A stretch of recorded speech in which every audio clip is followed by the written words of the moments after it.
دیکھیے اللہ تعالیٰ رحم کرے، خدشہ یہی ہے، خدشہ ہے خدا نہ خواستہ آنے والے دنوں میں کرونا وائرس پاکستان میں زیادہ تیزی سے پھیل سکتا ہے۔ میں بار بار خدا نہ خواستہ کہہ رہا ہوں، لیکن ایسا نظر آ رہا ہے۔ ہم یہ دیکھیں گے ابھی سے جیسے یہ معاملہ شروع ہوا پاکستان میں بھی نہیں تھا، تو یہ دنیا نے پاکستان سے امپورٹ اور ایکسپورٹ کے آرڈرز کینسل کر دیے۔ مغرب جو ہم ایکسپورٹ مغرب کو کرتے تھے وہ وہاں سے بھی آرڈر کینسلیشن آ گئی، اور وہ ہم جو ان سے امپورٹ کرنے تھے انہوں نے کہا جی ہم وہ بھی نہیں کریں گے۔ یعنی درآمد برآمدات جو ہے وہ جو ہے انہوں نے گر گئی ہیں، لیکن یہ ابھی گرنی ہے۔ اب چونکہ پاکستان میں اب یہ ہم دیکھیں گے کہ تجارتی سرگرمیاں، صنعتی سرگرمیاں، تعلیمی سرگرمیاں، معاشی سرگرمیاں جو ہیں یہ تمام جو ہیں یہ جو ہیں سست ہوتی نظر آ رہی ہیں اس بیماری کے بڑھنے سے۔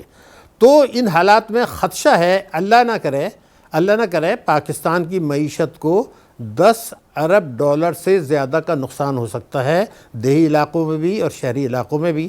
لیکن جو دوسرے ممالک کا تجربہ ہے، ہمیں یہ ایک ایڈوانٹیج حاصل ہے کہ چین جس نے نمٹا تھا اس پوری چیز سے، وہ ہمیں گائیڈنس ہر وقت دے رہا ہے اور دینے کے لیے تیار ہے۔ لیکن اس کے باوجود چونکہ ایک خدا نخواستہ ایک چیز نظر آ رہی ہے، تو سیاسی مسئلہ بنانے کے بجائے دانش مندی کا تقاضا یہ ہے کہ آپ فوری طور پر ممکنہ حد تک فوری طور پر لاک ڈاؤن کی طرف چلے جائیں۔